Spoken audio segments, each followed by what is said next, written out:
Bab 980. Pertemuan yang ditakdirkan. Ibu mertua. Ibu Colden Ye, Ailen Song. Pada saat itu, Colden Ye pernah menyebutkannya padanya.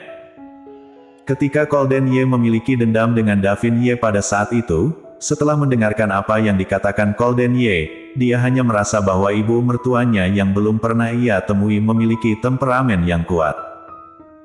Setelah mengetahui pihak lain berselingkuh, dia segera bercerai dan kemudian meninggal karena usia tua. Temperamen yang tegas semacam ini membuatnya kagum. Jadi Colden sangat membenci Davin Ye saat itu.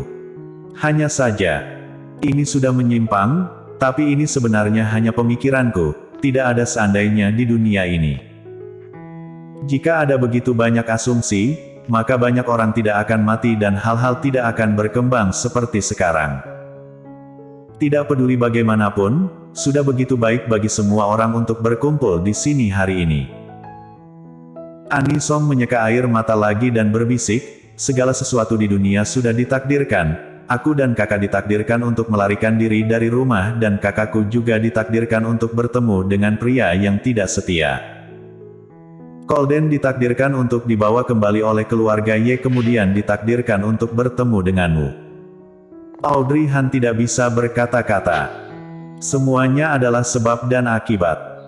Ani Song menurunkan matanya dan bergumam pada dirinya sendiri. Bibi, segalanya sudah terjadi, jangan pikirkan itu lagi. Audrey Han melangkah maju dan menepuk bahu Ani Song dengan ringan. Yah, aku tahu.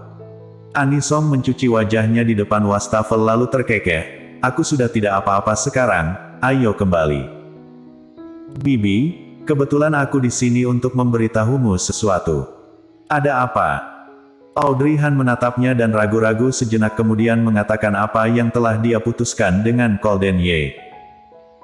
Setelah mendengarkannya, ekspresi wajah Ani Song tetap seperti biasa. Tidak apa-apa, ini seharusnya masalah yang diputuskan olehmu dan suamimu.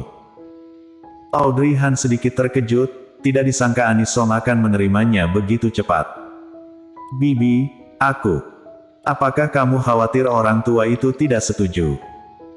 Jangan khawatir, selama ada aku, jika orang tua itu keras kepala, aku pasti akan menunjukkan tindakan bagusku padanya.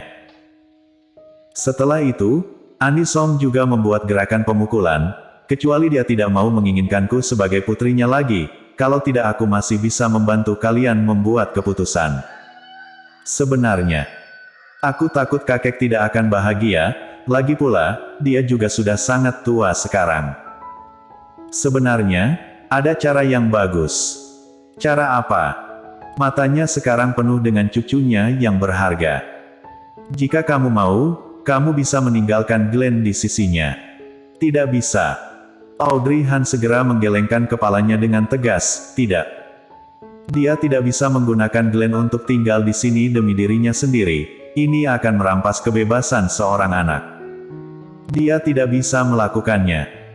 Aku tahu kamu tidak akan setuju, jadi Bibi hanya berbicara dengan santai. Kamu tidak harus memasukkannya ke dalam hatimu. Ketika saatnya tiba, kamu bisa langsung membawa anakmu dan Colden kembali ke Tiongkok, tinggalkan sisanya untukku. Artinya ini adalah bahwa kamu dapat melakukan apapun yang kamu inginkan terlepas dari konsekuensinya, tidak peduli apapun yang terjadi, dia akan menyelesaikan masalah ini untukmu. Bibi ini benar-benar berkualitas. Ketika keduanya kembali ke meja makan, sepertinya ada yang salah dengan suasananya. Audrey Han mengira itu karena urusan Ani Song, jadi dia tidak terlalu memikirkannya. Siapa yang tahu bahwa mata Jerry Yuchi setajam pisau menatap wajah Audrey Han yang tidak lama setelah duduk dan membuatnya ketakutan. Apa yang terjadi? Dia baru saja pergi ke kamar mandi untuk mencari Ani Song, apakah dia tidak sengaja menyinggung perasaannya? Atau Glenn sama sekali tidak membantunya mendapatkan perasaan yang baik untuknya sama sekali. Meskipun dia bingung di dalam hatinya, Audrey Han tidak bisa bertanya secara langsung. Dia hanya bisa menahan tatapan seperti itu. Sampai akhir makan malam, Jerry Yuchi tiba-tiba berkata kepadanya, kamu datang ke ruang belajar bersamaku. Audrey Han mendongak, memastikan bahwa mata Jerry sedang menatapnya saat ini dan kata-kata itu seharusnya ditujukan padanya. Tapi mengapa dia tiba-tiba memanggilnya ke ruang belajar? Tapi untungnya, tidak peduli untuk apa Jerry Yuichi tiba-tiba memanggilnya ke ruang belajar, dia kebetulan memiliki sesuatu untuk dikatakan padanya, jadi tidak masalah baginya untuk pergi ke sana. Memikirkan hal ini, Audrey Han ingin menyetujuinya. Siapa yang tahu bahwa suara dingin Colden datang dari depan? Kakek bisa mencariku jika ada sesuatu, jangan menyusahkannya. Audrey Han berada dalam keadaan bingung. Jerry Yuichi mungkin kesal oleh tindakan Colden Ye dan berkata dengan marah, apa maksudmu dengan menyusahkannya?